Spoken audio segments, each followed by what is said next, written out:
নমস্কার, সুপ্রভাত। খবর দিনভর নিয়ে আপনাদের সঙ্গে রয়েছে আমি জুনেলা। দ্রুত সঞ্জয় রায়ের মামলায় লেট সিবিআইয়ের আইনজীবীর শুনানি শুরুর 49 মিনিট পরে কোর্টরুমে ঢোকেন, আর এই নিয়ে সিবিআইকে ভৎসনাও করেছেন বিচারক। এতেই প্রশ্ন, তাহলে কি আরজি কর মামলায় গা ছাড়া মনোভাব সিবিআই এর?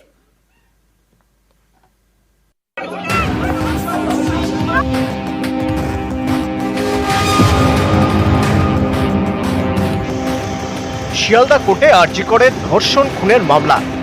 ভার্চুয়ালি হাজির ধৃত সঞ্জয় রায়, কিন্তু সিবিআই এর আইনজীবীর দেখা নেই। এ নিয়ে ক্ষোভ প্রকাশ করেন বিচারক। এও বলেন, তাহলে কি অভিযুক্তকে জামিন দিয়ে দেব? শুনানি শুরুর আধ ঘন্টা পরেও কোর্টরুমে ছিলেন না সিবিআই এর আইনজীবী। এ নিয়ে সিবিআই কে ভৎসনা করেন বিচারক। বলেন, সিবিআই এর তরফে চরম ল্যাথার্জি, খুবই দুর্ভাগ্যজনক। 9 আগস্ট আরজি করে মহিলা চিকিৎসকের দেহ উদ্ধার। তারপর থেকে দেশ জুড়ে তোলপাড়, নানা জায়গায় প্রতিবাদের ঝড়। সবার দাবি দ্রুত শাস্তি চাই, আরজি করের বিচার চাই। আরজি করের ঘটনায় প্রথমে তদন্ত করছিল কলকাতা পুলিশ। তারা সিভিক ভলেন্টিয়ার সঞ্জয় রায়কে গ্রেপ্তার করে। সে এখন প্রেসিডেন্সি জেলে। শুক্রবার ভার্চুয়াল শুনানিতে যোগ দেয় সঞ্জয়। বিকেল 4:10 শুনানি শুরু হয়। আদালতে তখন হাজির তদন্তে যুক্ত সিবিআই এর অফিসার, কিন্তু সিবিআই এর আইনজীবীর দেখা নেই। ধৃত সঞ্জয়ের জামিনের আবেদন করেন আইনজীবী। ততক্ষণে 4:30 বেজে গিয়েছে। সিবিআই এর আইনজীবীর খোঁজ করেন বিচারক। সিবিআই অফিসারের কাছে জানতে চান, আপনাদের আইনজীবী কোথায়? ভার্চুয়াল শুনানি চলছে, আইনজীবী কোথায়? সিবিআই অফিসার বলেন, আইনজীবী আসছেন। বিচারক পাল্টা বলেন, ফোন করুন, 4:30 বেজে গিয়েছে, এখনো আসছেন, তাহলে কি অভিযুক্তকে জামিন দিয়ে দেবো? সিবিআই এর তরফে এটা চরম lethargy. It's very unfortunate. 10 minute সময় দিচ্ছি, আইনজীবীকে ডেকে আনুন। শেষমেশ 4:57 শিয়ালদা কোর্টে পৌঁছন সিবিআই এর আইনজীবী। কোর্টরুমে ঢোকেন 4:59। শুনানি শুরুর 49 মিনিট পরে সঞ্জয় রায়ের জামিনের বিরোধিতা করেন সিবিআই এর আইনজীবী।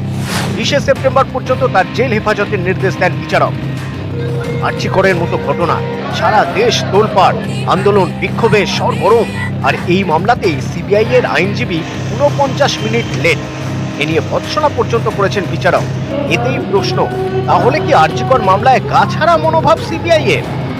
সিবিআই এর পক্ষ থেকে যে গাফিলতি একটা দেখানো হলো, টাইমে ঢোকা, রিমান্ডের সময়ে যেটা হলো না, রিমান্ডটাকে ভালোভাবে পড়া এবং হিয়ারিং করা, এটা খুব জরুরি। এবং অথরাইজ পার্সনরা কেউই উপস্থিত হলো না, বা এই কেসে যিনি পিপি উনিও হিয়ারিং করতে আসলেন না। অন্য একজন পিপি এসে এই কাজটা করে দিয়ে গেলেন দায়সারাভাবে। সেই জন্যই কোর্টের এই অবজারভেশন ছিল।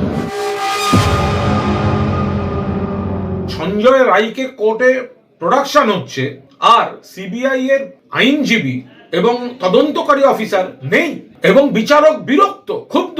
তারা চাইছিলেন আরো সময়, আরো দেরি। এই সঞ্জয় রায় আরজি করের একমাত্র গ্রেফতার, যে গ্রেফতারটা করেছিল কলকাতা পুলিশ।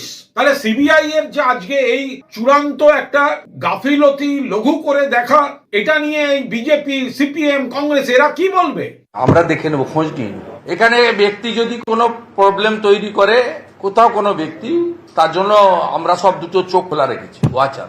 চিন্তার কোনো কারণ নেই। নিউজ 18 বাংলা।